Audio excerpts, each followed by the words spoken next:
pour restituer l'ENC en un mois. Donc ça, c'est la thématique qui a été choisie cette année. Et donc, l'objectif va être de voir toutes les étapes que l'on peut faire avant même que tous les outils soient disponibles, même si aujourd'hui les outils sont déjà disponibles. C'est quelque part le plan de préparation. Donc l'ordre du jour de cette webconférence, c'est tout d'abord de faire le bilan de la campagne précédente, pour ceux qui ont une campagne précédente bien évidemment, pour savoir les éléments qui convient d'améliorer.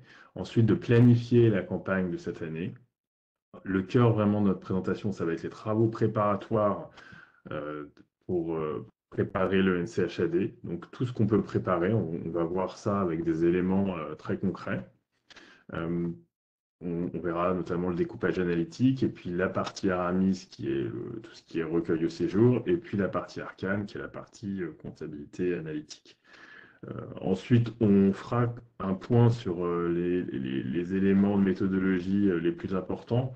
Donc, ça, c'était vraiment le cœur des webinaires des années précédentes, mais on va quand même rebalayer les éléments les plus importants en termes de tableau de contrôle et de fichiers d'ATP. Et puis, vous aurez la liste des outils et des documents à la fin. Donc, si vous souhaitez intervenir, poser une question, vos micros sont coupés, donc vous pouvez le faire avec le petit point d'interrogation. Il y a marqué Q et R, hein, question-réponse, qui doit apparaître en principe sur votre écran. Et là, vous pouvez rédiger votre question. Ou si besoin, vous pouvez lever la main et on pourra vous ouvrir le micro, mais le plus simple étant de rédiger la question. Comme ça, on y répond au fil de l'eau. N'hésitez pas si, au fur et à mesure de la présentation, vous avez des questions. Donc l'objectif, c'est de voir tous les éléments à préparer en amont de l'ENC afin de finalement être prêt pour une première validation courant ou fin juin, et que ensuite, après cette première validation, dans un temps relativement court, vous puissiez clôturer l'ENC. En général, les participants à l'ENC HAD sont plutôt parmi les bons élèves dans toutes les ENC et clôturent assez bien dans les temps. Mais globalement, l'objectif, c'est d'avoir des données le plus tôt possible pour ensuite passer sur la phase d'analyse au niveau de la TIH. Et ce qu'il faut comprendre, c'est finalement le dernier intégré va conditionner le moment à partir duquel les travaux vont pouvoir commencer. Donc l'idée, c'est vraiment que d'une manière générale, on arrive à valider dans les temps avec cet objectif de fin septembre pour que tout le monde puisse avoir validé ces données à cette date-là. Donc le premier point dans une bonne préparation de campagne ENC, c'est de faire le bilan de la campagne précédente. Hein, ça paraît assez évident, assez naturel, mais prenez le temps. Tout le monde ne l'a pas forcément pris, puisque finalement c'est un soulagement un petit peu de finaliser sa campagne ENC. Mais l'idée, c'est de prendre le temps de relire le rapport de supervision, notamment la conclusion et les recommandations qui ont été formulées, hein, notamment les recommandations majeures qui apparaissent dans le rapport de supervision. Et puis, vous pouvez bien sûr parcourir les autres rubriques du rapport de supervision. Ça vous apporte vraiment une information assez précise des points d'amélioration que vous pouvez avoir. Dans certains cas, vous n'en avez pas ou très peu. Donc, dans ces cas-là, effectivement, cette phase va relativement vite. Ce qu'il faut savoir, c'est qu'à l'issue de ce rapport de supervision, il y a aussi une fiche RIV, la revue interne de la TIH, qui va détailler également l'avis, les points éventuellement défavorables qui apparaîtraient quelque part. Donc c'est avec des codes couleurs en rouge dans la fiche RIV. Et vous avez aussi l'avis du référent ATIH sur les données de votre établissement. Donc, c'est aussi une fiche que vous pouvez retrouver donc, sur la GED, hein, là où vous avez le rapport de supervision qui est disponible, mais également vous avez cette fiche RIV. Donc, ces éléments sont à prendre en compte pour pouvoir élaborer les éléments, hein, d'action pour la nouvelle campagne. Les tableaux de contrôle, vous pouvez aussi retourner sur les derniers tableaux de contrôle, hein, de votre validation finale des données de l'ENC. Et en particulier, vous avez en bleu foncé, les onglets en bleu foncé sont les tableaux de contrôle prioritaires. Et évidemment aussi les taux qui sont liés à la charte qualité, hein, s'il y en a un certain nombre qui sont non atteints ou qui en tout cas sont perfectibles. Ça vous fera, ça constituera la liste des éléments d'amélioration pour la nouvelle campagne. Donc, vous pouvez toujours accéder sur la plateforme IENC à vos TDC, tableaux de contrôle, si vous ne les avez pas gardés de l'année précédente, hein. Et donc, reconsulter, repasser en revue les points d'amélioration. En principe, vous aurez déjà tout en synthèse dans le rapport de supervision et dans la fiche RIV. Et lorsque un tableau en particulier sera concerné, vous pouvez aller le retrouver dans notamment le fichier Excel qui s'appelle ENCHAD 19 et qui recense l'ensemble des tableaux de contrôle. Donc, à partir de tous ces éléments, vous allez lister les correctifs que vous souhaitez faire pour la campagne à venir. En principe, à ce stade, aujourd'hui, vous avez fait le bilan préalable avec votre superviseur, donc vous avez déjà échangé sur les recommandations éventuelles et le fait que vous alliez suivre ou non ces recommandations et corriger ou non certaines atypies des années précédentes. Donc, on peut être sur des problématiques qui consistent à affiner certaines ventilations comptables, à améliorer le découpage analytique, ou bien euh, voilà, des optimisations de recueil au séjour. Donc ça, c'est des éléments que vous pouvez avoir dans votre liste d'amélioration.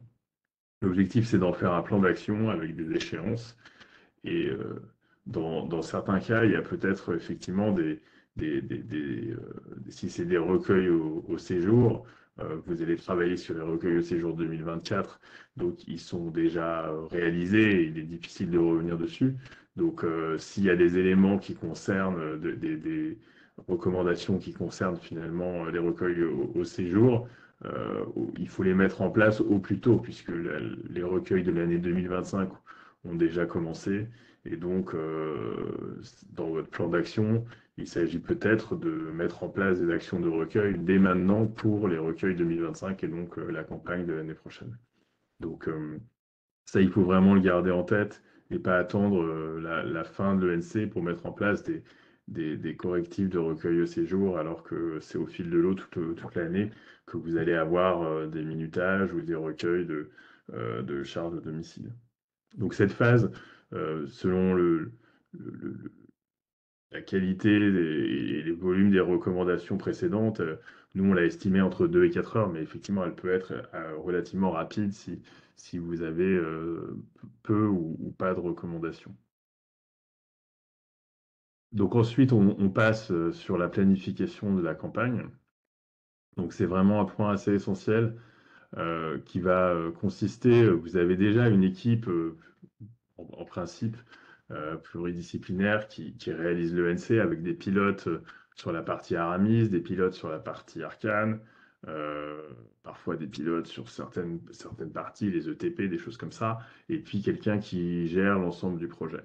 Euh, donc l'idée là, c'est vraiment de plutôt planifier les disponibilités de l'équipe et de séquencer les différentes phases.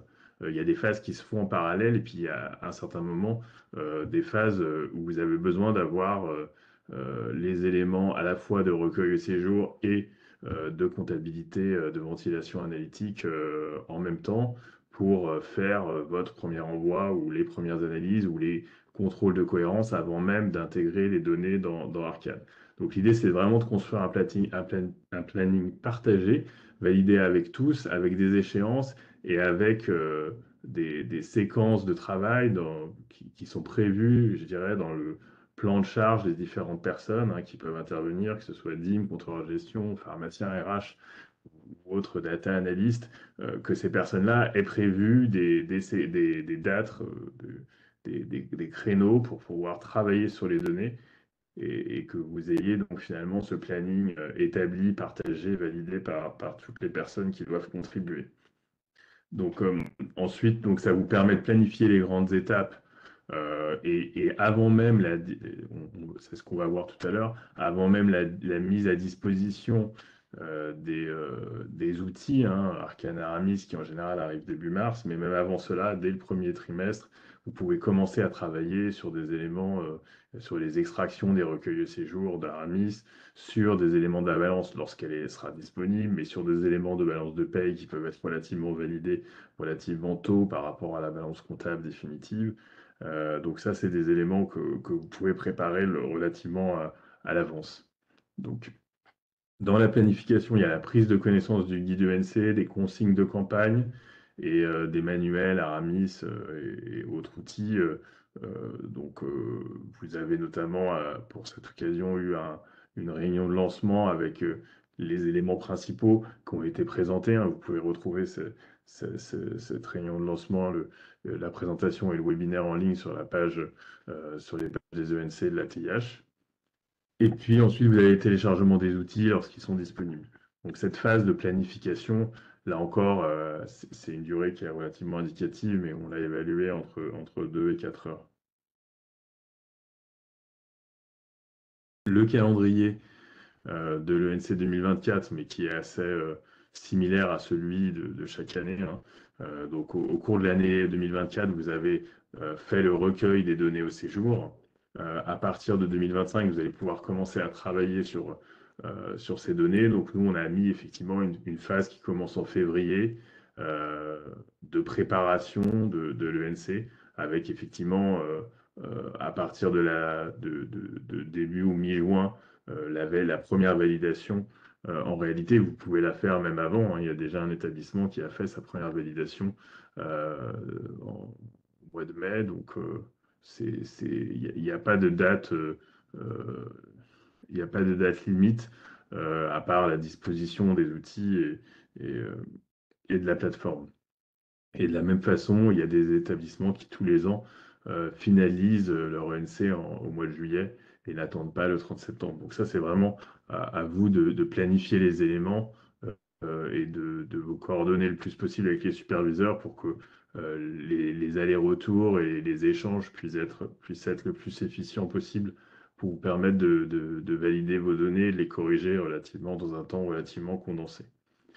D'où l'intérêt de bien planifier les séquences de travail, les temps de travail de chaque personne qui vont contribuer. Donc là, les différents outils sont disponibles depuis début mars, mais ce que l'on va voir, c'est cette phase de préparation qui peut être réalisée avant ces outils.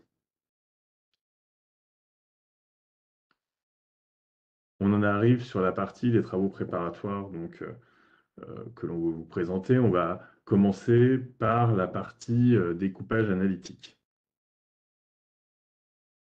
Donc sur le découpage analytique, nous, ce qu'on recommande, c'est effectivement de faire une réunion préparatoire avec les personnes concernées sur le découpage et de valider ce découpage. Donc, au regard des conclusions, des recommandations de l'année précédente, eh bien, vous aurez des éléments qui vont vous apporter des pistes de réflexion. Donc, l'idée, c'est d'abord de vérifier que tous les intervenants qui interviennent au sein de la structure sont bien présents dans des sections d'analyse intervenants. Donc ça, c'est surtout pour les nouveaux participants à l'ENC que cela concerne. À partir des éléments RH, notamment d'une balance de paye, vous allez pouvoir voir la liste des différentes professions salariées et de vous assurer que ces professions salariées correspondent bien aux différents SA intervenants qui sont paramétrés dans votre découpage. De la même façon, sur la facturation des libéraux, vous allez voir si vous avez tous les métiers et qui sont paramétrés dans les SA par rapport au recueil des intervenants libéraux. Et donc, dans ce cas-là, vous avez une cohérence entre l'existant des intervenants et les fichiers à partir desquels vous allez travailler pour l'ENC et le paramétrage. Donc, lors de cette réunion, il faudra aussi définir la méthode pour ventiler les ETP, hein, des intervenants au domicile, puisque ces intervenants qui viennent au domicile des patients sont répartis sur 3 sections. On va voir tout à l'heure un exemple, hein, la partie temps de soins, la partie transport et ensuite une partie de coordination, surtout pour les salariés, qui correspond aux réunions, formations, toutes les étapes de coordination. Donc ça sera un point important à définir. Donc ensuite, vous allez réellement créer ces sections dans Arcane. Donc là, c'est à partir du moment où vous avez accès à Arcane que vous avez pu le télécharger. Vous pouvez reprendre le découpage de l'année précédente au moment de l'import du fichier structure, et puis ensuite ajouter ou supprimer en fonction des évolutions qu'il y a pu avoir au sein de votre établissement. Donc, juste pour rappel, les sections, les principales sections, c'est les sections intervenants et transport. À chaque fois, on a les 2 sections pour chaque type de métier, infirmier, aide-soignant, puis pour les salariés, pour les libéraux. Ensuite, vous avez les SA charge au domicile du patient, l'ASA BCMSS, donc de coordination, avec différentes sous-sections à l'intérieur, la logistique dédiée aux patients, la logistique et gestion générale, etc. Donc pour faire ce découpage ou le mettre à jour, pour beaucoup, c'est des choses qui vous sont assez habituelles, hein, mais il n'y a pas de difficulté majeure. L'idée, c'est juste de ne pas oublier des intervenants pour ne pas se retrouver avec finalement des intervenants pour lesquels on n'a pas de section ou pas de, euh, et pour lequel on aurait donc une problématique de méthodologie. Donc là, vous allez voir au niveau des évolutions potentielles si dans les recommandations vous avez demandé de faire certains changements dans le découpage, changement d'affectation de section de certains professionnels ou précision, ou s'il y a des minutages qui étaient peu efficients, ça c'est sur la partie recommandation, vous allez retrouver les éléments à corriger. Et puis ensuite, vous allez avoir éventuellement des évolutions. Si vous avez ouvert, par exemple, une activité d'HAD réadaptation, eh bien, vous allez peut-être avoir de nouvelles sections à créer. Vous avez peut-être aussi de nouveaux intervenants libéraux que vous n'aviez pas, ou inversement, des intervenants qui n'interviennent plus. Donc, vous pouvez utiliser soit l'arbre analytique qui est disponible en téléchargement sur le site de la TIH, soit vous pouvez dans Arcane, euh, vous avez, quand vous commencez à paramétrer une nouvelle section, vous avez des listes qui vous apportent euh, le choix dans une liste déroulante qui vous aide lors de la saisie. Ça, c'est pas une difficulté, je pense, majeure pour la plupart d'entre vous, mais c'est quand même un point essentiel de s'assurer du découpage analytique.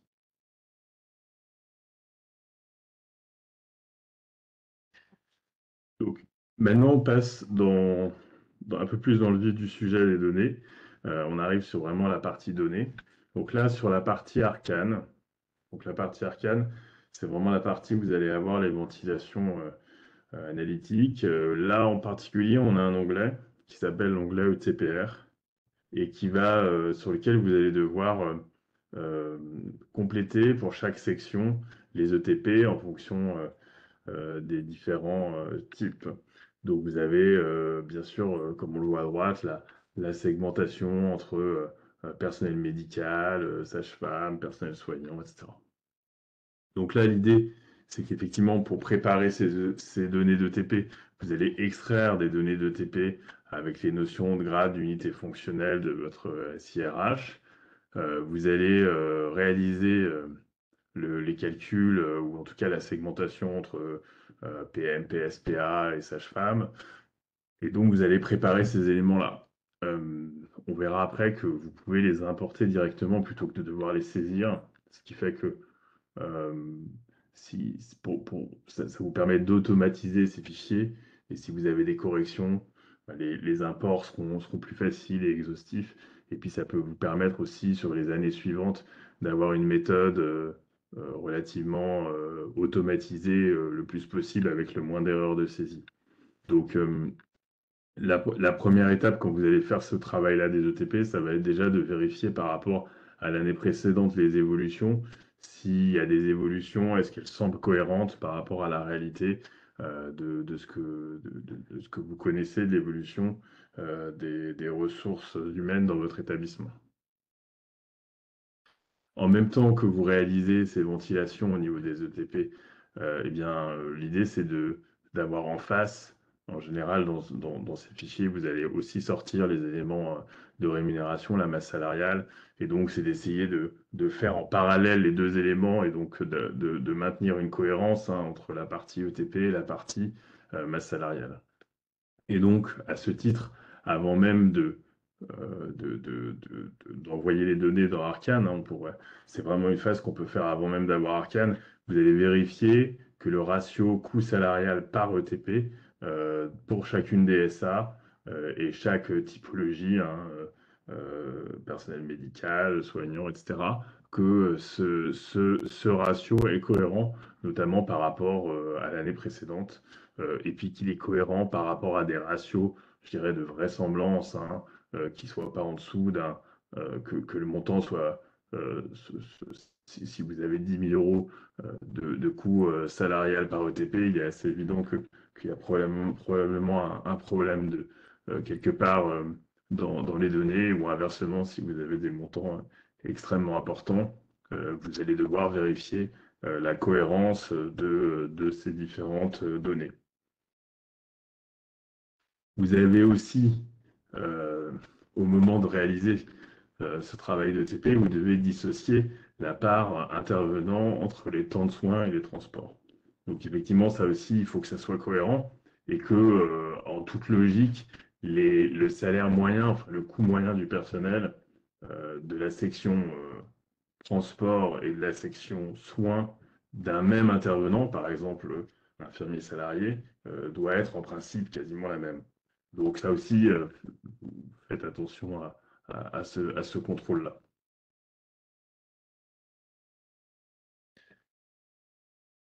S'il y a des questions, vous pouvez lever la main et puis ou les écrire dans le Q&A, n'hésitez pas. Pour le fichier d'import, en fait, dans Arcane, vous pouvez importer les données dans tous les onglets. Donc il y a les règles, les codes d'import sont précisés dans le lien qui est noté ici en bas de la diapo. C'est des fichiers assez simples, des fichiers plats, séparateurs virgule, tel qu'on en voit l'exemple.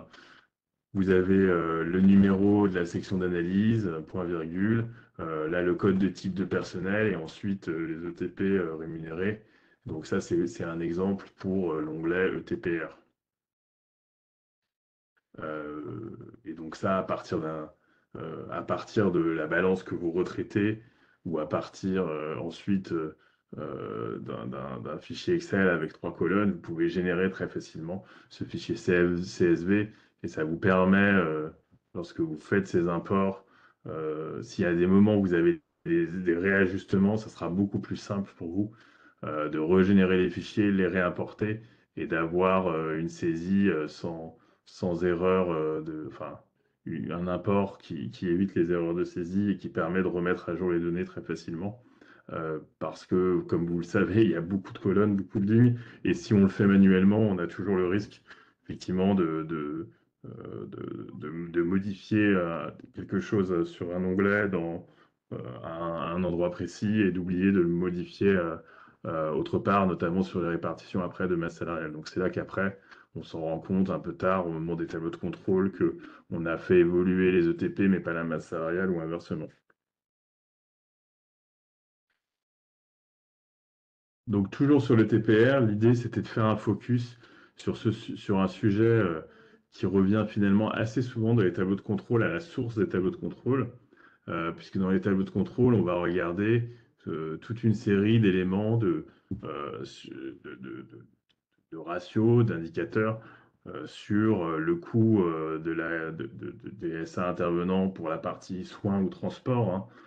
Vous devez vous rappeler effectivement qu'on a le coût transport d'un passage, moyen, minimum, maximum. On a des coûts moyens de passage, donc de temps, sur la partie temps de soins. Euh, et on a aussi des pourcentages, quelque part, qu'on peut calculer de temps de coordination par rapport au reste des temps pour vos intervenants qui interviennent habituellement à domicile. Donc ces éléments sont vraiment assez fortement contrôlés avec de multiples tableaux de contrôle.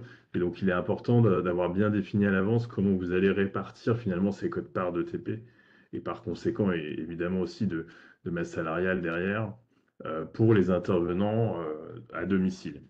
Donc vous avez ces trois sections possibles, le temps de soins, le transport, donc le BCMSS, la sous-section temps de coordination. Je vous rappelle juste sa définition. C'est toute la partie, l'objectif c'est d'isoler pour les intervenants qui habituellement interviennent à domicile, les temps de coordination, donc réunion de staff, formation, tout ce qui est vie institutionnelle de l'établissement et autres réunions. Donc pour cette quote-part-là, elle va donc être retirée finalement du temps minuté ou minutable, on va dire, pour avoir euh, une vraie quote-part dédiée aux soins et au transport au niveau du temps de travail. Pour les psychologues, c'est un petit peu particulier, c'est pour les psychologues salariés, le temps passé au bureau en recherche ou au téléphone, lui, il est affecté dans la SA, BCMSS, personnel autre. Et le temps à domicile va être, cette quote-part va être ensuite affectée au temps de soins et transport. Donc, c'est une petite particularité pour les psychologues. Donc, ça, c'est vraiment un point important. Quelles sont les méthodes finalement pour définir ces codes-parts? Euh, Vous avez une première affectation qui peut être à dire d'intervenant, donc une estimation. Par exemple, pour le psychologue qui dira je passe, je ne sais pas, 50% de mon temps au bureau et 50% de mon temps à domicile. Donc là, c'est une affectation à dire d'intervenant sur cette répartition. Ensuite, vous avez la possibilité sur une semaine type, par exemple, de mesurer le temps réel sur ces activités et de se dire que on va l'extrapoler sur l'année, sur le total du temps de travail de l'intervenant ou des intervenants. Donc, effectivement, la difficulté après, c'est lorsqu'il n'y a qu'un seul intervenant. Pardon, c'est une approche qu'on peut réaliser, mais effectivement, si vous avez une multiplicité d'intervenants, ça devient un peu plus complexe. Vous avez aussi peut-être affiné ces hypothèses des années précédentes, et vous avez déjà peut-être une quote-part, et, et donc l'idée c'est que vous allez peut-être affecter en reprenant les hypothèses de l'année précédente dans un premier temps, et éventuellement ajuster si l'activité a évolué, s'il y a eu d'autres intervenants avec des répartitions différentes, ou bien vous allez voir ensuite ce que ça donne au niveau des tableaux de contrôle, si ça reste cohérent par rapport à la réalité. Mais l'idée, c'est quand même d'avoir une méthode, avant même de contrôler, qui soit bien définie. Donc après, vous pouvez aussi utiliser les informations de minutage qui sont souvent, qui peuvent être finalement collectées de façon tout à fait informatisée hein, pour les intervenants qui vont quelque part badger, minuter leur temps à domicile automatiquement pour avoir une estimation entre la partie transport et la partie temps de soins. Donc l'idée, c'est pas de se baser sur ce qui est minuté en réel pour se dire bah, tout ce qui n'est pas minuté, je le bascule en coordination, parce que sinon ça serait effectivement un petit peu pas l'esprit et la méthode qui est demandée dans l'ENC. C'est réellement de définir cette cote-part et ensuite ça nous permet d'avoir une vision objective de ce qui est minuté par rapport au temps disponible pour le temps de soins et transport. Donc les exemples qu'on a montrés ici sur la droite, par exemple sur l'infirmier salarié, ce qu'on montre ici, c'est que vous avez bien trois sections, elles ne sont pas à côté, là on les a mises à côté dans cette illustration. Mais si par exemple vous avez 7,8 ETP d'infirmier salarié, vous allez affecter une quote-part sur la partie coordination. On voit alors qu'on a affecté 1,56. Et ensuite, vous allez affecter une quote-part sur la partie intervenant au domicile, c'est la première colonne, 3,9 ETP. Et ensuite, la partie transport, 2,34, qui est, on voit le numéro de la section suivi par le T. Même logique sur l'aide-soignant salarié, sur l'exemple du dessous. C'est purement illustratif, mais c'est pour vous montrer quelle est finalement la démarche qu'il faut réaliser une fois que vous avez la balance de paye et que vous l'avez retraité par type d'intervenant, de ensuite affecter des codes-parts sur ces trois sections par intervenant domicile.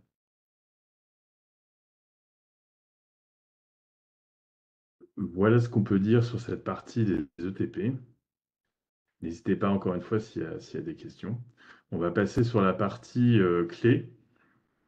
Donc il y a un onglet qui s'appelle effectivement clé champ, dans lequel on va retrouver les différentes unités d'œuvre qu'on va pouvoir renseigner. Donc il y a des éléments qui sont calculés automatiquement et il y en a d'autres qui nécessitent la saisie, donc les surfaces en mètres carrés, le nombre de dossiers, le nombre de résumés ou de séquences PMSI pour l'HAD, le nombre de postes informatiques, etc. Donc ça, c'est des éléments que vous pouvez préparer avant même de travailler sur Arcane et Aramis, pour lequel vous allez pour ça, dans certains cas, reprendre des éléments. Je vois qu'il y a une question de Madame Claude Pierre. Nous avons embauché un ergothérapeute courant 2024. En dehors de son temps intervenant et déplacement, je dois affecter le reste de son temps en BCMSS autre. Il me semble que, enfin, pour moi, l'ergothérapeute, s'il a du temps de coordination, c'est en BCMSS, temps de coordination, il me semble. Et donc, c'est la même méthode que ce que l'on a vu pour l'exemple des infirmiers et aides-soignantes, à mon sens. Oui, tout à fait.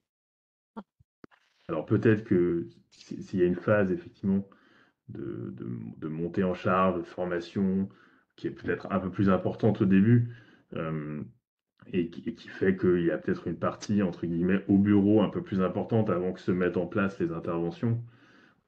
Effectivement, peut-être que l'année 2024 sera peut-être un petit peu atypique avec une quote-part coordination un peu plus importante.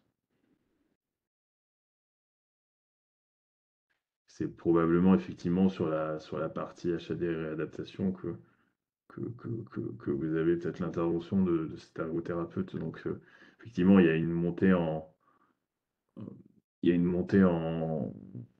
va dire, en charge de l'achat des réadaptations et donc des problématiques qui doivent être gérées soit par l'intervention de salariés, soit par l'intervention de libéraux ou de sous-traitance avec des SMR. Oui, effectivement, le temps de coordination sera assez élevé sur 2024. Donc ça, c'est des éléments qu'il faudra que vous ayez. Et si vous aurez ces hypothèses, et assez probablement, vous aurez la question au moment de la supervision, parce qu'on verra peut-être qu'il y a une quote-part importante, ou en tout cas, peut-être que la section BCMSS, temps de coordination, va évoluer de façon un peu significative. Et donc, on aura besoin de comprendre pourquoi on a eu plus de charges sur cette section-là. On est assez vigilant sur ce sujet, bien sûr, parce que c'est ce que je vous ai expliqué. Si les établissements mettent tout le reliquat du temps, entre guillemets, non minuté dans cette section, eh bien c'est quelque part, ça biaise les tableaux de contrôle et ça répartit tout ce que vous mettez en coordination en BCMSS. C'est ensuite réparti à la journée sur tous les séjours. Donc, on comprend bien que l'objectif de l'ENC étant d'affecter les charges au plus près des séjours et donc des pathologies, le but, c'est pas de tout basculer en BCMSS qui là est une section vraiment de coordination qui est générale et ensuite dans le calcul des coûts par séjour va être redispatché sur l'ensemble des séjours, même ceux qui n'ont pas eu, par exemple, là, d'ergothérapeute, mais en l'occurrence, c'est une partie transitoire de démarrage d'une activité. Donc voilà, sur la partie clé-champ, je ne pense pas que ce soit des sujets qui soient très complexes sur la partie HAD en général, hein, c'est pas un sujet, mais en tout cas, l'objectif c'est de préparer, s'il y a eu des évolutions, de préparer ces éléments et puis de les calculer pour ce qui concerne les éléments variables comme les résumés, les séquences, le nombre de séquences, etc.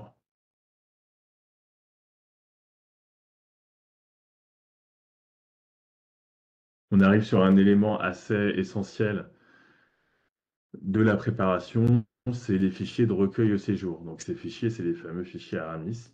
Euh, L'objectif, ça va être de contrôler la cohérence et l'exhaustivité avant même de les intégrer hein, dans Aramis, et si possible, de le faire au fil de l'eau pendant l'année de recueil.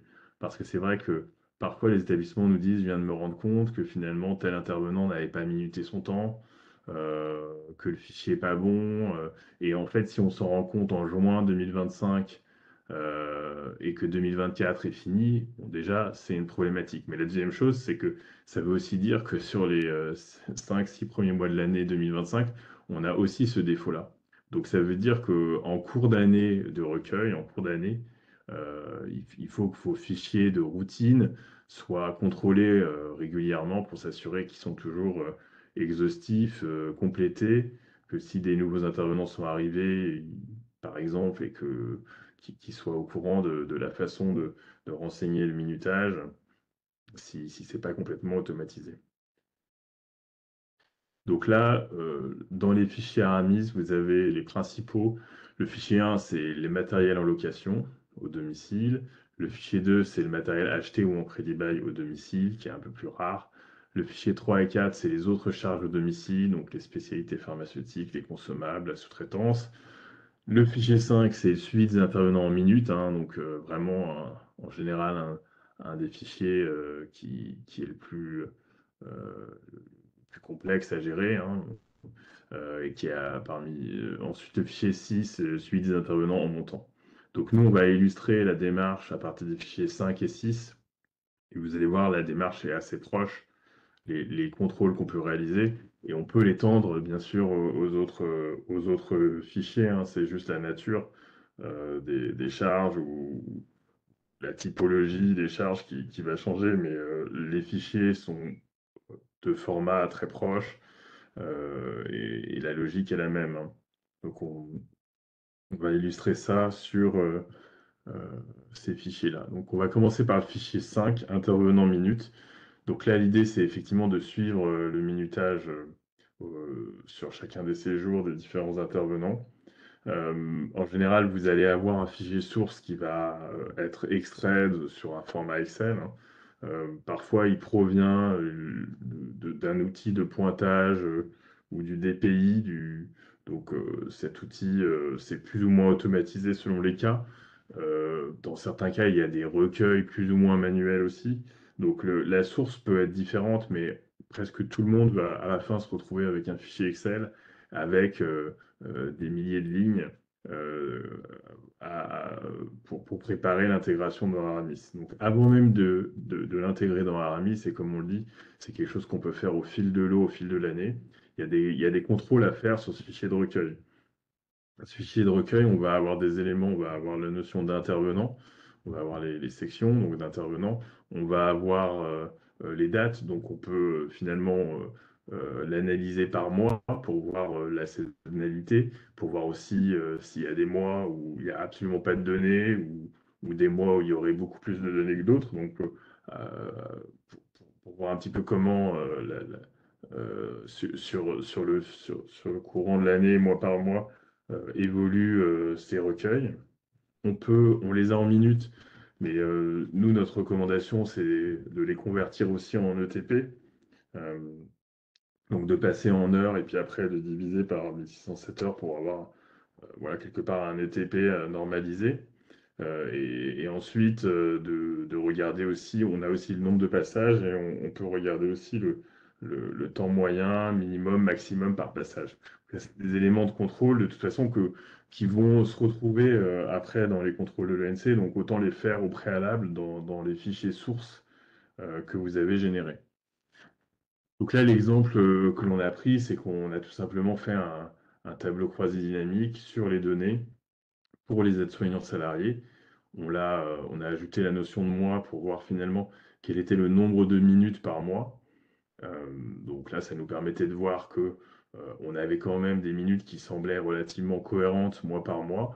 On l'a converti en ETP moyen qui nous permettent d'avoir une idée ensuite à la fois graphique et sur les différents tableaux de porter un jugement sur est-ce que ces données sont complètes ou est-ce qu'il y a des mois qui manquent, hein. S'il y avait un mois qui manquait, qu'on trouvait un grand trou, eh bien, on aurait pu s'alerter et vérifier est-ce qu'effectivement cet intervenant était absent pendant ces mois-là. S'il y en a plusieurs, effectivement, ça va être moins probable d'avoir aucune minute sur un mois en particulier, mais dans certains cas, ça peut arriver. Donc, compter ce qu'on retrouve ici à la réalité de terrain, hein, donc éventuellement avec les équipes qui gèrent les intervenants à domicile pour s'assurer que cette évolution représente bien la réalité et que c'est pas soit un problème de recueil, soit un problème d'outils, de requêtes, de données perdues, ou bien un problème ou est-ce que c'est un problème de nouveaux intervenants qui n'ont pas rempli, complété ou saisi les éléments qu'il fallait en temps et en heure? Donc, effectivement, les questions qu'on pose, c'est est-ce qu'il y a des données présentes sur chaque mois? Est-ce que les montants sont vraisemblables?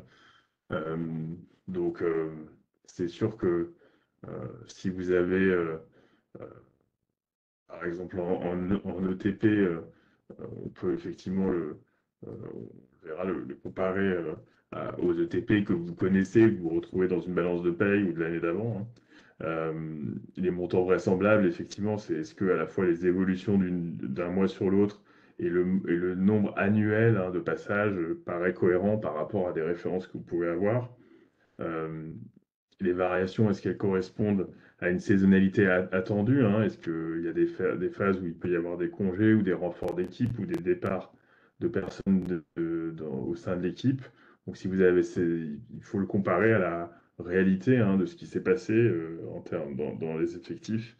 Euh, donc, c'est pour ça que c'est important d'avoir dans l'équipe de l'ENC des personnes qui sont proches de l'opérationnel et qui ont cette notion-là. Ensuite, on a le temps moyen, minimum, maximum des passages pour voir si c'est cohérent. Effectivement, s'il y a des atypies, est-ce que c'est une erreur de saisie ou un bug? Voilà. Est-ce que là, on voit dans cet exemple que on a des minimums à 1 minute et probablement qu'on peut aller vérifier et que c'est en général des patients absents et effectivement l'intervenant note 1 minute pour dire que voilà, il a sonné mais que personne n'a répondu et que le patient était absent et n'avait pas prévenu l'HAD. Donc à l'inverse, on peut avoir des temps maxi de par exemple 120 minutes et on peut aller vérifier même jusqu'au séjour pour voir si c'est tout à fait la réalité. Et bon, c'est sûr que lorsque ça dépasse un certain temps qui semble déraisonnable, là, effectivement, on va aller creuser pour comprendre d'où vient le problème. Donc là, effectivement, on a mis le nombre de passages aussi pour avoir cette notion de temps moyen de passage et pour avoir aussi cette notion finalement de nombre de passages par mois qui donne une idée par rapport aux effectifs de la réalité, de la vraisemblance de ces données.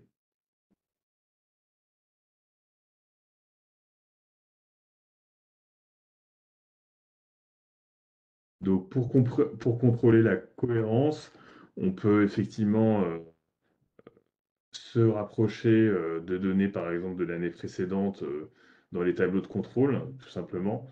Dans les tableaux de contrôle, on a ici, on vous a listé deux tableaux de contrôle, le 1.7.1 ou le 2.2, qui sont des tableaux de contrôle dans lesquels vous allez retrouver le nombre de minutes, par exemple, euh, pour les infirmiers salariés au global, ou bien le nombre de passages. Et ça, vous allez pouvoir d'une façon ou d'une autre, enfin, le rapprocher de ce que vous avez sur le recueil de l'année en cours. Donc, il y a forcément une année d'écart, donc les évolutions d'activité, si vous avez eu beaucoup plus d'activités, beaucoup plus de patients de journées réalisées sur l'année étudiée par rapport à l'année d'avant, bien sûr que vous allez avoir une évolution de ces éléments, mais vous avez aussi le fait de savoir si vos effectifs pour les salariés, si les effectifs ont augmenté, s'il y a eu beaucoup de recrutements, ou au contraire si l'équipe s'est réduite. Et puis également, si vous avez un recours plus important aux salariés, bon, ça revient effectivement à avoir une équipe a priori plus importante. Donc ça vous permet de contrôler si globalement le nombre de minutes et de passages est cohérent avec l'année d'avant. Donc c'est vraiment l'ordre de grandeur qui va compter, hein, sur laquelle vous allez avoir des vérifications. Et puis il faut aussi vérifier que vous avez tous les intervenants que vous avez listés préalablement dans votre découpage analytique. Si vous ne trouvez pas de minutage dans votre fichier d'aide-soignant salarié alors que vous en avez et que vous avez prévu cette section dans votre découpage analytique, ça veut dire que vous allez devoir vérifier où est passé le minutage des aides-soignants. Donc, est-ce que j'ai l'exhaustivité, c'est-à-dire tous les intervenants? Est-ce que j'ai toutes les minutes par rapport à ce que je suis censé avoir en termes de minutes? Pour répondre à cette question, on va aller regarder la notion de TP. Donc là, on va regarder finalement le travail sur les ETP de l'onglet ETPR qu'on a fait préalablement. Donc par exemple, on a ventilé une quote-part, on a estimé une quote-part d'aide-soignants salariés sur la partie temps de soins qui est de 7,98 au niveau des ETP. Et donc, je vais aller comparer ce 7,98 au total des ETP qui est recensé dans le fichier 5 d'Aramis pour les aides-soignants salariés. Et je vais voir dans quelle mesure, finalement, le ratio entre les ETP minutés d'Aramis et les ETP de TPR, ici 7,98, ce ratio-là va nous donner finalement le taux de suivi que vous trouverez in fine dans les tableaux de contrôle.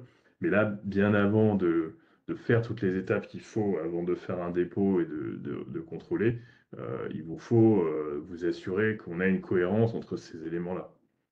Donc, et là, encore une fois, ces contrôles, le contrôle de ce qui ressort de ces fichiers Aramis, il faut autant que possible le réaliser quelquefois au cours de l'année, le long de l'année, avant que l'année soit clôturée, pour s'assurer que les recueils sont bien en place.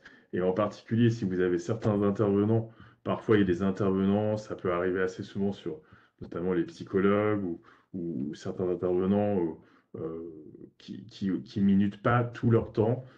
Je sais que dans un certain nombre d'établissements, on a des recommandations où on demande d'améliorer le minutage de ces intervenants-là.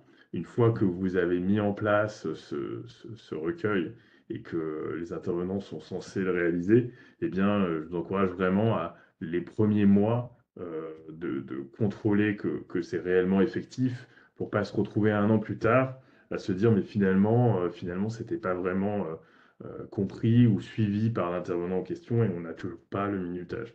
Donc sinon, on voit bien que quand on fait l'ENC pour une année, vous faites l'ENC 2024, mais vous êtes déjà à la moitié de l'année 2025 et donc il faut pouvoir à chaque fois mettre en place des actions aussi pour l'année de recueil en cours pour éviter de finalement perdre encore une année avant de mettre en place les recommandations.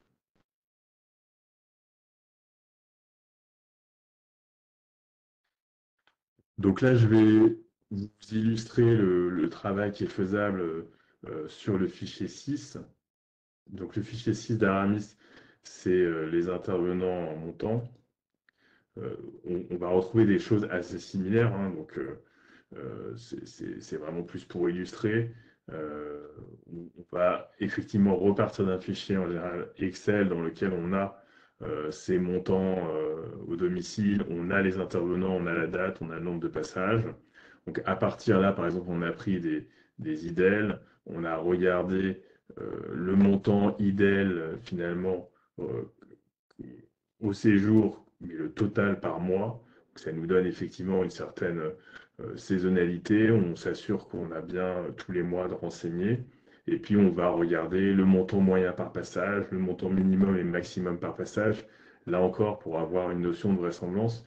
Et là encore, vous avez tout intérêt à préparer euh, les, euh, les atypies, en tout cas analyser les atypies avant de les envoyer quelque part dans Aramis puis dans l'ENC, parce que de toute façon, les atypies mini, maxi vont être des sujets sur lesquels vous allez recevoir des questions des superviseurs pour lesquels on va devoir apporter dans le rapport de supervision une explication. Donc, euh, autant travailler à la base et s'assurer que si c'est une erreur, on la corrige, et sinon, si c'est une atypique, on la documente pour pouvoir expliquer la situation qui a conduit à cette donnée atypique. Donc là, de la même façon, une fois qu'on a contrôlé ce fichier en lui-même par rapport à différents critères qu'on vient de voir, on va comparer ce fichier à des éléments externes et notamment les éléments de l'année précédente. Donc là, on a repris le nombre de passages qu'on peut retrouver dans le tableau 2.2 ou 2.6, hein. Donc le nombre de passages d'intervenants libéraux ici ou là de kinés. Et puis ensuite, on a aussi le montant transmis total.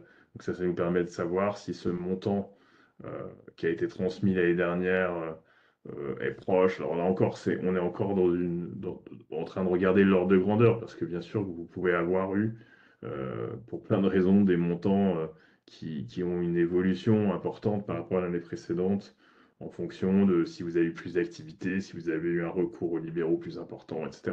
Donc, une activité, par exemple, de réadaptation qui a augmenté, on verra très probablement le nombre de passages, le montant lié aux kinés libéraux qui va fortement progresser. Donc ça paraît tout à fait logique. Là, on est vraiment dans des contrôles de vraisemblance et d'exhaustivité des données. Est-ce qu'on retrouve bien des dépenses de libéraux pour tous les libéraux qui interviennent chez vous?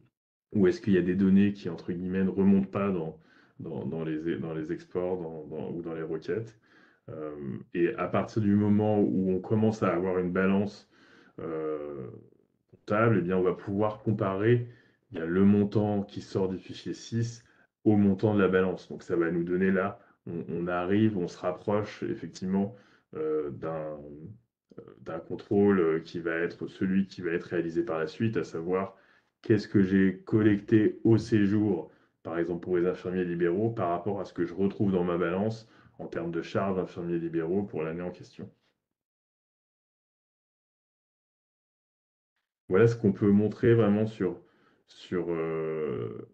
tous les contrôles que que vous faites probablement pour la plupart d'entre vous, hein, entre les fichiers 5 et les fichiers 6. Je dirais qu'à l'inverse, la mauvaise méthode, c'est d'attendre d'avoir Aramis, de générer ces fichiers, de les envoyer dans Aramis et de se dire, bon, on va croiser les doigts pour que ça marche. Bon, ça sera probablement pas la meilleure méthode pour gagner du temps, puisque effectivement, vous faites un certain nombre de retraitements avant de préparer ces fichiers, avant de les intégrer. Et donc, l'objectif, c'est vraiment de les contrôler avant de tout mettre dans l'outil. Alors, quand vous êtes finalement prêt, que vos fichiers d'import dans Aramis sont suffisamment euh, contrôlés par rapport à leur exhaustivité et à leur cohérence, eh bien, vous allez pouvoir les intégrer dans Aramis. Et c'est là où finalement tout le travail qu'on a vu auparavant peut être fait bien avant que les logiciels Aramis soient prêts à télécharger pour la campagne en cours. Donc là, dans Aramis, il y a une première phase qui peut être assez rapide, qui est la partie où on importe les PMSI, hein, les fichiers in.zip et out.zip de l'année précédente pour les PMSI validés ARS. Donc ça, c'est juste des éléments à importer, hein, et éventuellement d'échanger avec l'équipe d'ImTeam pour justifier d'éventuels atypiques qui ressortiraient dans le rapport Aramis lié à l'import du PMSI. Ça, c'est des éléments qu'il faudra ensuite fournir pour le rapport de supervision, mais en général, vous avez peu de marge de manœuvre sur cette partie-là. Ce PMSI, il est validé, et donc, sauf cas particulier, ça sera plus des explications à fournir.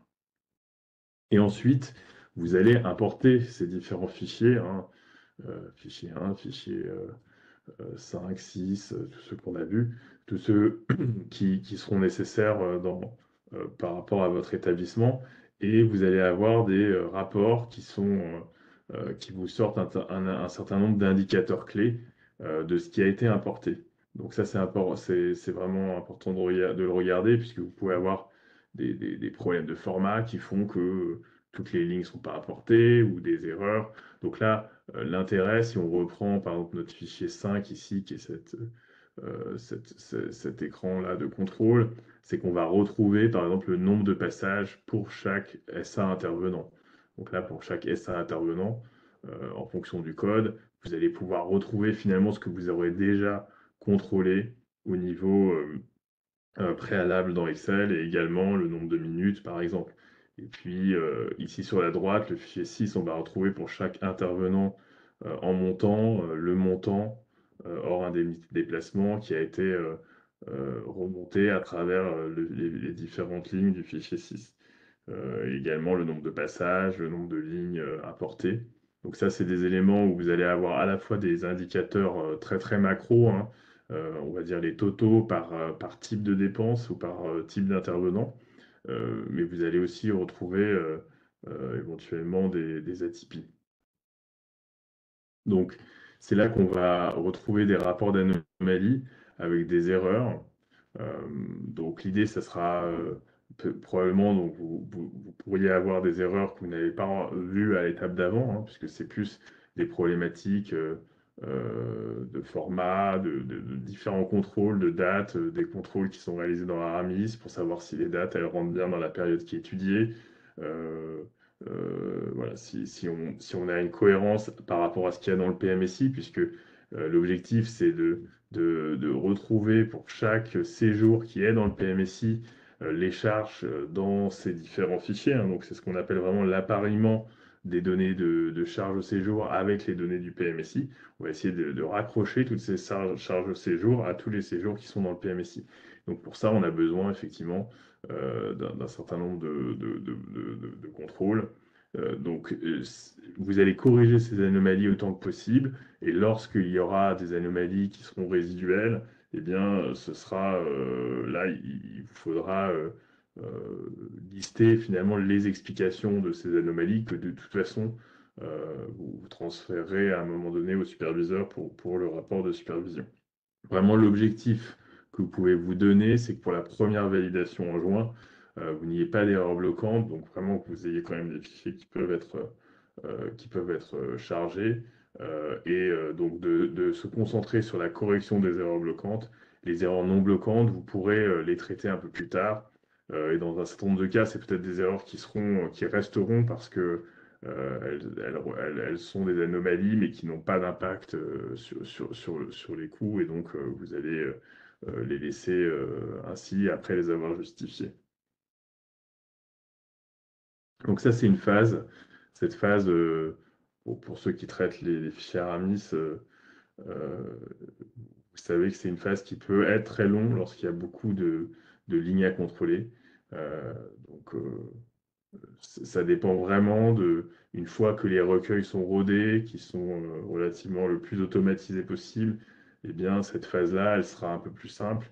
Mais par essence, c'est une phase dans laquelle vous avez des milliers de lignes et donc vous avez des milliers de possibilités d'avoir des erreurs et qui peut prendre un temps important. Ceux qui minutent leur temps de réalisation de l'ENC, un certain nombre d'entre vous, vous nous le reportez en fin de campagne en nous disant on a passé tant de temps sur chacune des phases et on voit que d'une année sur l'autre, on peut avoir une très grande variation et d'un établissement sur l'autre sur cette phase de correction des fichiers Aramis ou de justification des fichiers Aramis.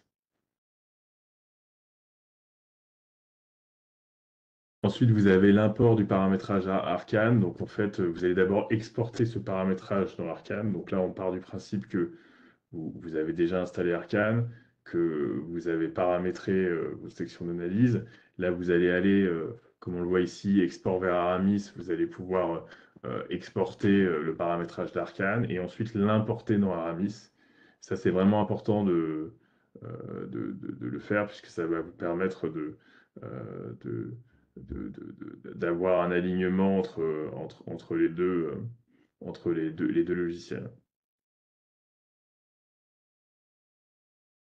Alors, on a essayé de donner des fourchettes très larges, hein, donc c'est extrêmement indicatif, hein, et donc après, si vous souhaitez partager avec l'équipe de la TIH et de Qualitis vos temps de réalisation de l'ENC des années précédentes ou de cette année, c'est avec plaisir. On essaye de donner des ordres de grandeur. Ça aide les équipes qui sont en place, ça aide aussi les établissements qui démarrent, hein, l'ENC. Pour leur donner des ordres de grandeur qui sont réalistes, donc prévoir le temps de travail suffisant dans les charges, dans les plans de charge, des différents intervenants qui réalisent l'ENC. Donc si on récapitule les phases préalables qu'on a pu voir ensemble, hein, le découpage analytique et le paramétrage d'Arcane, effectivement, entre 1 et 2 heures, c'est quelque chose qui, effectivement, ne présente pas de technicité particulière, c'est plus un échange et d'une équipe pluridisciplinaire qui travaille sur l'ENC pour s'assurer qu'on part sur de bonnes bases. La partie ETP masse salariale, alors c'est vraiment là encore, ça dépend, plus vous avez un volume d'effectifs important, hein, plus ça sera potentiellement long ou complexe, hein, et si vous avez des activités multichamps, c'est effectivement d'autant plus complexe, hein. Mais sinon, on est parti entre 6 et 12 heures, c'est l'estimation qu'on a prise. La partie sur les clés champs, on a pris une estimation entre 2 et 4 heures. Ensuite, la partie import PMSI et import du paramétrage, effectivement, ça peut être assez immédiat, donc entre 0,5 et 2 heures. A priori, ça ne présente pas de difficultés particulières. Voilà, il faut parfois, il y a le temps de retélécharger les dernières versions d'Arcane et Aramis, hein. Vous le savez peut-être, mais il y a parfois des versions, des mises à jour qui sont mises en ligne et vous serez notifié. Et parfois, ça vous demande effectivement une intervention du service informatique pour pouvoir installer ces nouvelles versions de Arcane et d'Aramis. Donc, ensuite, il y a vraiment le gros du travail qui est l'import des charges et des intervenants au séjour avec les différents fichiers Aramis. Donc là, c'est vraiment 4 à 8 heures par fichier. C'est vraiment une estimation très grossière, hein, je dirais, et qui n'inclut pas le fait de faire des corrections. Parce que dans certains cas, si tout est bon, effectivement, vous allez passer entre 4 et 8 heures sur un fichier. Mais par contre, s'il y a des corrections, quelque part, j'ai envie de dire, il n'y a pas de limite. Ça pourrait être, on a mis entre 0 et 20 heures par fichier selon le nombre d'erreurs et la taille de la structure, mais c'est là qu'on a la plus grosse variabilité. euh, Parce que s'il y a dans ces fichiers, s'il y a des problématiques et des corrections à effectuer, ça peut être extrêmement long, voire parfois impossible. Donc ensuite, eh bien, il faudra faire avec et juger de la qualité des données en fonction des différents indicateurs. Mais l'idée, c'est à cette phase déjà d'améliorer, en tout cas d'avoir des données le plus fiables possible et s'il y a eu des problèmes de saisie ou des bugs informatiques, de les corriger autant que possible. Donc ça, c'est vraiment multiplier ces 4 à 8 heures par le nombre de fichiers Aramis que vous chargez, en général autour de 4 à 6 dans ces eaux-là. Donc effectivement, ça représente un temps relativement conséquent. Et puis lorsque vous avez, donc ça c'est toutes ces phases-là, elles peuvent être faites avant la mise à disposition des outils, sauf la partie correction évidemment du fichier Aramis qui là nécessite d'avoir le logiciel Aramis. Ensuite, lorsque vous avez la balance comptable analytique finalisée, vous allez pouvoir passer au remplissage complet d'Arcane, hein, avec l'onglet de PC, hein, donc de la balance comptable et les onglets 3SA des ventilations analytiques, de CB, 6CD, éventuellement IMO pour les immobilisations. Donc là, vous pouvez aussi utiliser les imports, hein, comme on l'a vu tout à l'heure pour l'onglet ETPR. Vous pouvez utiliser des imports pour éviter de saisir dans ces onglets tous les éléments. Euh, donc, l'objectif, c'est ensuite vraiment de planifier dans vos agendas les journées euh, sur lesquelles vous allez travailler sur la finalisation, hein, de la première validation. Parce qu'une fois que vous avez importé vos fichiers Aramis, que vous les avez corrigés autant que possible, que vous avez complété vos différents onglets d'Arcane, et bien ensuite, vous allez mettre tout ça ensemble dans un dépôt que vous allez faire sur la plateforme ENC HAD. Et ensuite, ça va vous sortir des tableaux de contrôle. Et c'est là qu'il faut que vous ayez bloqué des temps euh, pour que cette première validation soit, vous ayez le temps de l'analyser, de corriger éventuellement des éléments avant de valider votre premier dépôt. Donc, cette première validation sur la plateforme, ça ne doit pas être juste j'ai mis tous mes éléments, je l'envoie sur la plateforme et puis je le valide et j'attends que le superviseur me fasse un retour. Donc là, c'est vraiment, vous devez faire de l'autocontrôle. Euh, vous allez consulter les tableaux de contrôle qui ressortent de votre premier dépôt et faire éventuellement des dépôts correctifs jusqu'à ce que vous ayez une version euh, acceptable de première validation. Je rappelle qu'effectivement, si vous déposez une première validation, mais que le niveau n'est pas suffisant, elle ne sera pas jugée comme conforme à la convention et vous n'aurez pas le bonus, en tout cas, si vous validez avant le 15 juin, le bonus de dépôt anticipé. Et même, on considérera que votre première validation n'était pas conforme, effectivement, à la convention, puisqu'on doit avoir vraiment tous les onglets complétés, les données complétées et exploitables, même si vous n'avez pas atteint tous les taux tous les taux de suivi recommandés à ce stade de la première validation.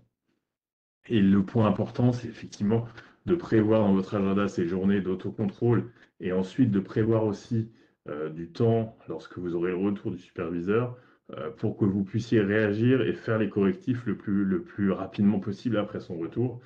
Donc ça, c'est vraiment un point important de se coordonner avec le superviseur en le prévenant à quel moment vous avez prévu de travailler sur votre dépôt, à quel moment euh, donc, il va analyser votre premier dépôt pour vous faire des retours, et ce qui vous permet ensuite d'avoir des allers-retours rapprochés, et c'est ce qui sera vraiment garant d'un gain de temps pour les établissements, pour ensuite, vous avez le dossier en tête, il est frais, vous vous rappelez des manipulations dans Arcane et Armis, dans l'envoi sur la plateforme, pour être le plus efficace possible. L'idée, c'est que la planification, vous ayez la même approche sur la validation finale. Un certain nombre d'entre vous font des plannings et nous les communiquent.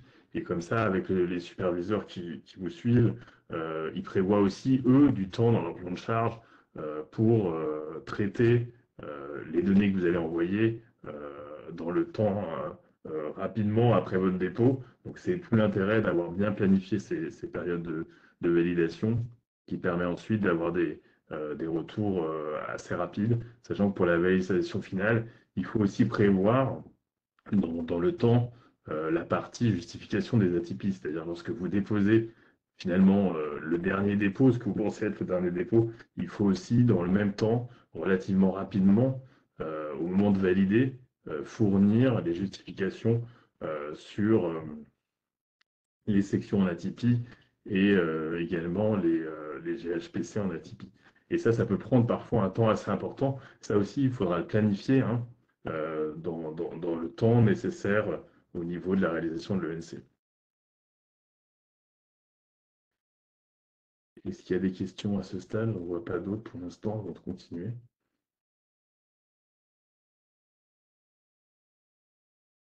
Très bien.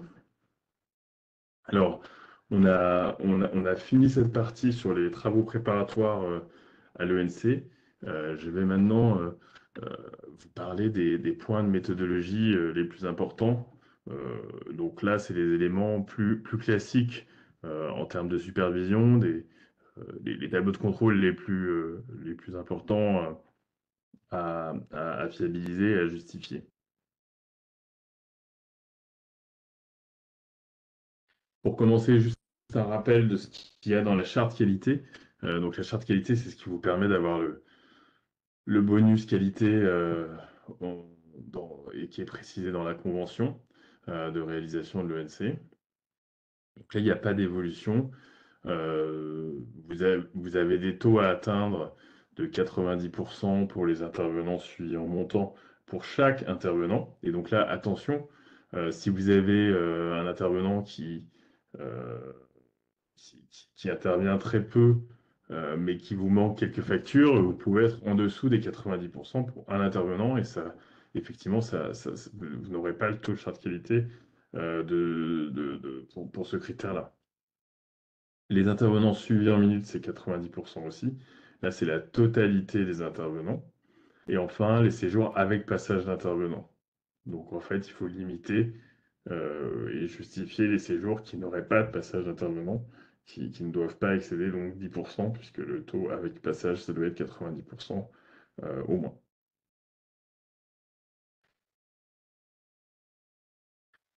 Ensuite, sur la partie des charges au domicile, on est à 90% pour une partie des catégories de dépenses, 50% pour une autre partie qui est moins facile, je dirais, à affecter, comme les consommables ou certaines locations de matériel, avec un taux global de suivi des charges au domicile qui, tout poste confondu, qui doit être d'au moins 80%. Donc là encore, attention à des lignes sur lesquelles on peut avoir des faibles montants. Si le pourcentage de 90% n'est pas atteint, ça vous fait effectivement échouer à ce taux de suivi charte qualité.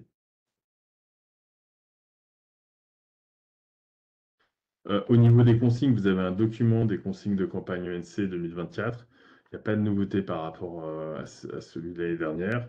On a rappelé des vigilances sur la saisie des clés pour la section DIM, hein, donc c'est les séquences et plus les RAPS. Euh, Là, voilà, on a rappelé une vigilance et c'est vraiment un sujet qui est regardé de très près dans les rapports de supervision, les séjours sans passage d'intervenant.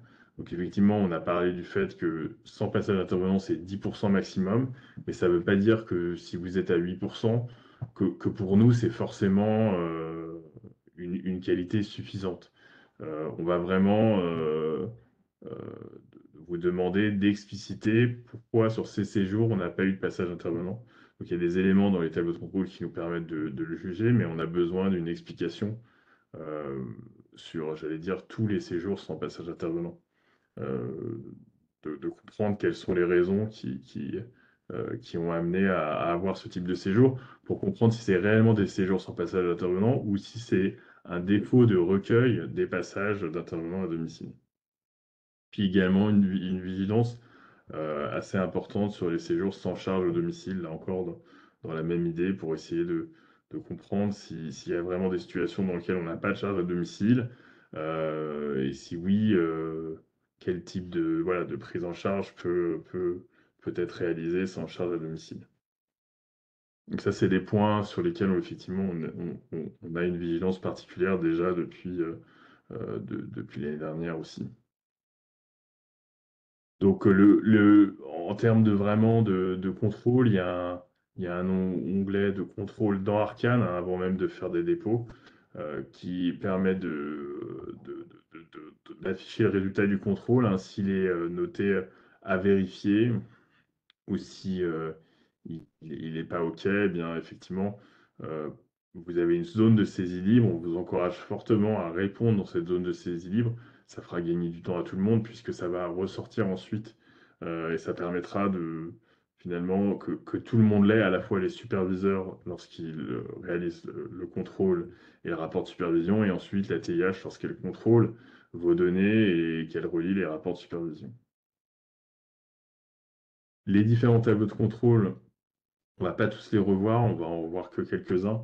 Et je vous rappelle effectivement dans cette pyramide, on a à la base les premières étapes de validation, hein, donc vraiment les contrôles de cohérence sur le découpage, sur la qualité des données Arcane et Aramis. Donc vraiment si sur ces tableaux, s'ils sont pas euh, s'ils sont pas OK, ces tout premiers tableaux, quelque part, ça remet en cause toutes les autres analyses du haut de la pyramide. Donc, il faut vraiment que ces données, elles soient OK au niveau des contrôles. Sinon, potentiellement, un certain nombre de tableaux de contrôle sont plus pertinents par la suite. Donc, ça, c'est vraiment l'élément de base. Euh, on va retrouver ensuite donc un des tableaux, même si c'est un tableau très simple, c'est vraiment un point qu'on retrouve chaque année. Malheureusement, ça demande après de refaire des dépôts, de recorriger des éléments. Donc, faites cet autocontrôle le plus possible, hein. C'est-à-dire qu'on doit avoir une cohérence entre les données euh, qui sont les données suivies au séjour dans Aramis et ce qu'il y a dans Arcane. Donc, on doit retrouver la même chose. Et si on n'a pas exactement zéro dans ces colonnes-là, eh bien, ça nous pose un problème. Donc, de la même façon, sur le tableau 2.2, sur les données, nombre d'heures, nombre de passages, les UO des SAMT, etc. On doit vraiment avoir une colonne où l'écart est à zéro. Donc ça, c'est vraiment un point. Si vous n'avez pas ça à zéro, quelque part, nous, on ne peut pas continuer le contrôle des autres tableaux de contrôle. Donc faites vraiment cet autocontrôle avant de valider. Vous avez des éléments, effectivement, dans les charges, on a des éléments où on doit identifier si on a des charges liées à la réalisation de l'ENC, qu'on doit isoler hors ENC dans une section spécifique. Donc ça, c'est un point sur lequel, effectivement, il faut faire un retraitement particulier. Donc, pensez à réaliser ce retraitement. Ensuite, on va retrouver les fameux tableaux de contrôle qui vous donnent les taux de suivi, hein, qui sont présents dans la charte qualité. Donc ça, c'est les tableaux de contrôle que vous regardez toujours en priorité. Vous avez tout à fait raison de le faire. C'est ce qui vous permet de voir notamment si il y a des taux de suivi qui ne sont pas atteints. Et donc, le cas échéant, de recorriger, améliorer les fichiers Aramis ou alors mettre en place pour l'année suivante un recueil plus exhaustif des charges de séjour de cette catégorie de dépenses. Le 2.5, ça va être le taux de suivi des intervenants suivis en minutes. Donc, je pense qu'effectivement, là aussi, c'est un taux de suivi que vous avez tous tout à fait en tête avec cette cible-là, hein, d'atteindre les taux de suivi d'au moins 90%. Euh, donc, sur les salariés, eh bien, enfin, sur les salariés suivis en minutes, en tout cas sur les intervenants suivis en minutes, eh bien, on va être tout intervenant confondu. Donc, c'est vraiment le total, la ligne totale qu'on va comparer là, on est à 95% et on va aller la comparer au taux de charte qualité attendu qui est au minimum de 90%. Ça, c'est vraiment ça l'objectif. C'est-à-dire que vous pouvez vous permettre d'avoir éventuellement des intervenants qui sont en dessous de 90% si à la fin c'est compensé. Ça, c'est possible pour les intervenants suivis en minutes, mais pas pour les intervenants suivis en montant. Donc ça, c'est vraiment la façon dont la charte qualité est prévue. Et si vous avez des taux supérieurs à 100%, là, on aura besoin d'une explication, évidemment, de comprendre entre ce que vous avez minuté dans Aramis, le nombre d'heures qui ressort d'Aramis du recueil au séjour, et le nombre d'heures théoriques qui provient de la partie ETP. Et donc que vous avez que vous avez enseigné dans le fameux onglet ETPR dont on a parlé tout à l'heure.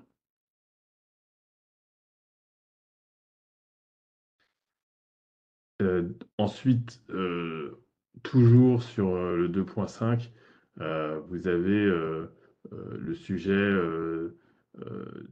en plus du taux de suivi, de la part transport, hein.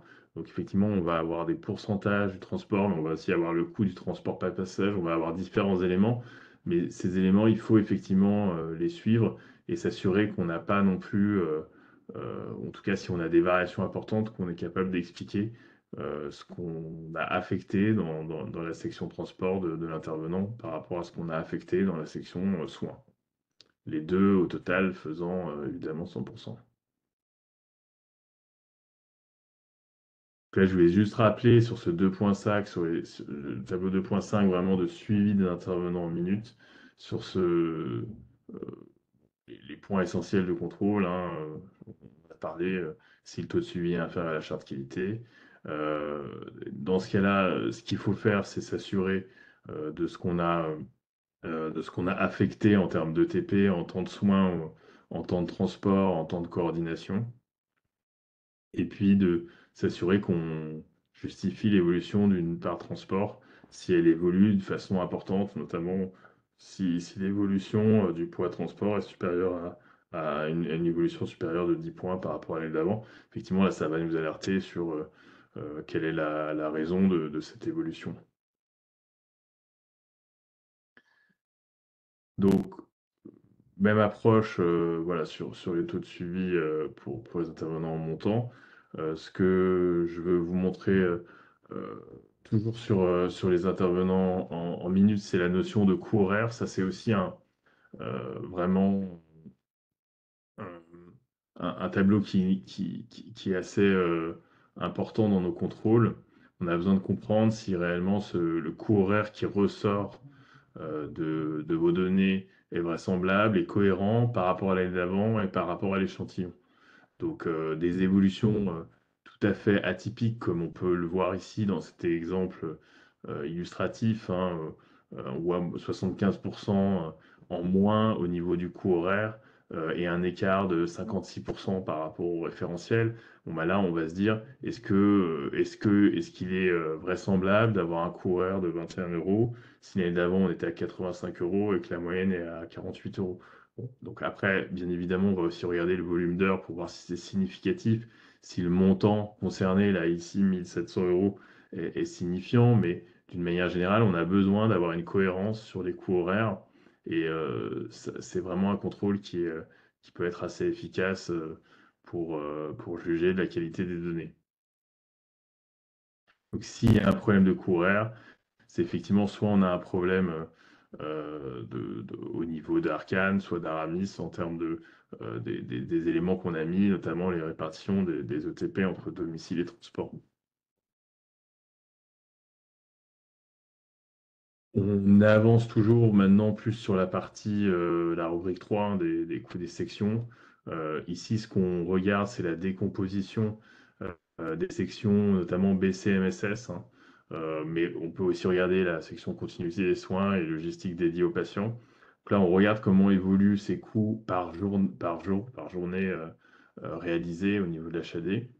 On regarde comment évolue entre N et N-1, et puis aussi la variation par rapport à l'échantillon.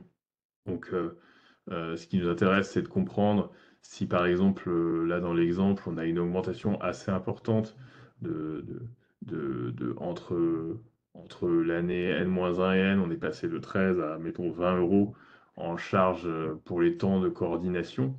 Et donc, on a besoin de comprendre, et quand on regarde les montants ici, Arcane en euros, on voit que euh, on est presque quasiment à 300 000 euros de plus. Et donc là, on voit qu'effectivement, on a des montants significatifs. On a besoin de comprendre qu'est-ce qui explique que ces charges aient autant augmenté. Ensuite, la comparaison à l'échantillon, elle est beaucoup plus. C'est quelque chose sur lequel on a beaucoup plus de tolérance. Il n'y a pas de raison que tout le monde ait une répartition qui soit identique à celle de l'échantillon. On a juste besoin de valider, de comprendre les ordres de grandeur. À ce titre, parfois, ça nous arrive de cumuler, par exemple, les deux premières lignes parce que on se dit voilà, que c'est le temps de coordination. Est-ce que si on cumule ces deux lignes-là, et qu'on cumule celle de l'échantillon, est-ce qu'on retrouve quelque chose qui est un ordre de grandeur proche? Mais ensuite, chaque établissement a ses ressources propres, son mode d'organisation, avec plus ou moins de médecins infirmiers médicaux, avec plus ou moins de temps de coordination. Et en particulier, cette ligne temps de coordination, pour nous, elle est tout à fait corrélée aux charges salariales des intervenants salariés. Si vous avez très peu de salariés, vous allez avoir naturellement beaucoup moins de temps de coordination et donc moins que l'échantillon au niveau national. Et si vous faites recours majoritairement, par exemple, à des libéraux. Et inversement, si vous avez un recours qui est extrêmement focalisé sur la partie important au niveau des salariés, eh bien, vous allez avoir probablement une proportion de temps de coordination qui sera plus importante et par conséquent un coût par jour qui sera plus important. Et donc le ratio que vous pouvez regarder, que nous on regarde aussi parfois, c'est finalement quelle est la quote-part de temps pour les intervenants au domicile qui est liée à de la coordination. Et si on dépasse, mettons, il y a pas de ratio fixe, mais si on s'aperçoit qu'on a plus de la moitié du temps que ces intervenants sont en coordination, ça va nous poser des questions et on aura besoin de justification de votre part. Donc ça, c'est un point. Après, en fonction, par exemple, les deux dernières sections BCMSS, assistante sociale et personnel autre, là, on va vraiment, ça dépend réellement de ce que l'établissement a comme ressources. Et donc, on peut avoir des grandes variations, soit parce que dans certains cas, il n'a pas certains types de professionnels. S'il n'y a pas de psychologue, par exemple, dans personnel autre, et bien, effectivement, potentiellement, ça va faire un coût bien moindre, alors que d'autres en ont, et etc., ainsi de suite, en fonction de l'existence ou non de certains types de professionnels dans votre structure et du nombre de ces professionnels, eh bien, évidemment, vous pouvez avoir des évolutions tout à fait majeures par rapport à la moyenne. Et il faut garder en tête aussi le montant, hein. Et donc, effectivement, les deux premières sections, en général, de BCMSS sont celles qui ont les plus gros montants et donc sur lesquels on va concentrer nos efforts de compréhension.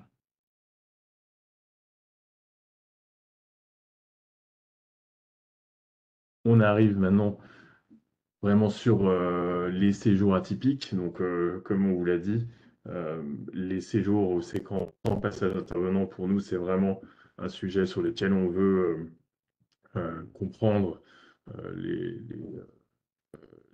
situations qui peuvent mener à ces situations et de comprendre si on est dans une erreur un défaut de recueil ou si on est dans la réalité d'une prise en charge. Donc effectivement, le taux attendu est de 90%.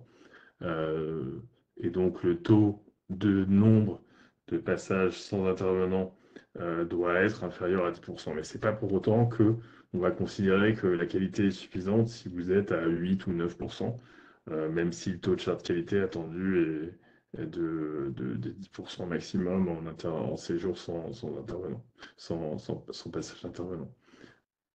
Donc, les choses qu'on va regarder, c'est effectivement l'évolution par rapport à l'année d'avant. Si vous avez fait des années précédentes avec quasiment aucun séjour sans passage intervenant et que tout d'un coup vous en avez un nombre très important, ça va effectivement attirer notre attention sur le fait que c'est probablement un défaut de recueil, et donc on a besoin de comprendre et de correction de votre part. On va aussi regarder, vous avez dans le détail hein, de ce tableau, là c'est le 10.1a, mais le 10.1b va vous donner la liste des GHPC concernés pour comprendre si une pathologie en particulier aurait une justification particulière de ne pas avoir de passage d'intervenant. Après, on a des éléments qui ont été rajoutés l'année dernière en termes de durée moyenne de la séquence sans intervenant. Effectivement, lorsque l'on a des séquences qui sont de moins de 2 jours, 1 ou 2, 1,3, 1,5 jours en moyenne, et effectivement, avec un pourcentage par exemple d'essais important, on peut imaginer effectivement des situations dans lesquelles ce nombre de séjours sans passage peut être effectivement exister et être plausible avec en fait une durée très faible et donc finalement un impact qui, qui n'est pas problématique sur le coût moyen d'un GHPC en particulier. Donc si vous avez cette situation-là qui se présente, vous allez avoir besoin de remonter aux séquences et aux séjours qui ont présenté cette absence de passage intervenant. Là, vous allez pouvoir le faire avec Visual ENC qui est téléchargeable aussi sur la TIH pour comprendre, remonter à ces dossiers et ensuite aller vérifier vous dans le dossier patient ce qui s'est passé sur ces séjours et éventuellement recorriger le recueil Aramis pour avoir ajouté les passages qui auraient été manquants. On en arrive au fichier d'Atipi. Donc un point aussi qui parfois demande un petit peu de temps je pense qu'on peut encore s'améliorer en termes de coordination. C'est qu'assez souvent, vous allez faire votre envoi final. Là, vous êtes soulagé, vous dites voilà, j'ai fini. Mais en fait, il faut aussi, par la même occasion, dans ce que vous déposez, lorsque vous déposez sur la plateforme, vous allez avoir la génération des documents 8, 9, 10 Et si vous téléchargez le fichier zip dans lequel vous avez tous les documents, vous allez retrouver ces trois fichiers CSV ici. Le premier sur les SA intervenant en atypie, le deuxième sur les SA des logistiques médicales ou LGG en atypie, et le dernier sur les GHPC en atypie. L'objectif, c'est vraiment d'avoir des explications sur ces atypies, parce que ça va permettre de juger si oui ou non les données sont de qualité suffisante donc ça va participer de la décision qui va être prise d'intégrer ou non vos données dans la base de coûts ENC. Et donc, on a besoin des explications pour savoir si on a affaire effectivement à des atypies, des événements tout à fait réels et qui se sont passés, qui font que, par exemple, un GHPC a un coût tout à fait atypique et extrêmement élevé, mais en raison d'une molécule onéreuse, et vous avez cherché, vous avez vérifié qu'effectivement, c'était une molécule particulièrement onéreuse, qui est atypique, mais c'est le reflet réel des coûts de prise en charge, et dans ce cas-là, il n'y a aucun souci. Et dans d'autres cas, eh bien, ça nécessite des explications. Là encore, vous allez avoir besoin de visuel ENC pour monter au séjour et apporter ces justifications. Et donc, selon le nombre de lignes que vous avez dans ces atypies à justifier, eh bien, ça vous prendra plus ou moins de temps. Ce que je vous disais, c'est un temps qu'il faut prévoir parce que tant que le superviseur n'a pas ces réponses-là, il ne peut pas finaliser son rapport de supervision. Et donc, quelque part, il faut que cette réponse et ces documents de justification des atypies soient fournis quasiment en même temps que la validation finale, puisque ça fait partie des éléments qui doivent être disponibles pour pouvoir conclure au niveau de la supervision si l'avis est favorable ou défavorable à l'intégration de vos données. Donc voilà, ça c'était. Il y a une nouveauté que vous verrez apparaître, donc ça concerne les établissements qui sont en Île-de-France et à La Réunion par rapport à la liste des participants, hein. Donc c'est ceux qui ont un coefficient géographique. Pour ces établissements-là, eh bien, on a un, un référentiel corrigé de l'effet du coefficient géographique qui va permettre d'avoir une vision. C'est surtout pour, je dirais que pour l'Île-de-France, l'effet de 7%, il est un peu moins tranché, mais pour La Réunion, il est particulièrement important. Ça permet effectivement d'avoir une comparaison en dehors de l'effet coefficient géographique. Sinon, c'est vrai qu'on se retrouve avec beaucoup de GHPC en atypie. Donc ça vous donnera quand même des éléments. C'était une demande qu'on avait effectivement des établissements de prendre en compte ce coefficient géographique pour mieux cibler les atypies. Sinon, le nombre de GHPC à contrôler était vraiment extrêmement conséquent.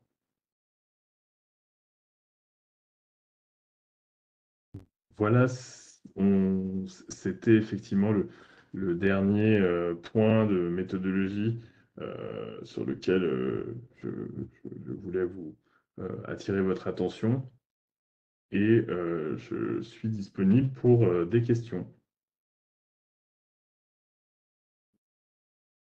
Ce support sera disponible ainsi que l'enregistrement de ce webinaire sur le site de l'ATIH sur la page NCHAD.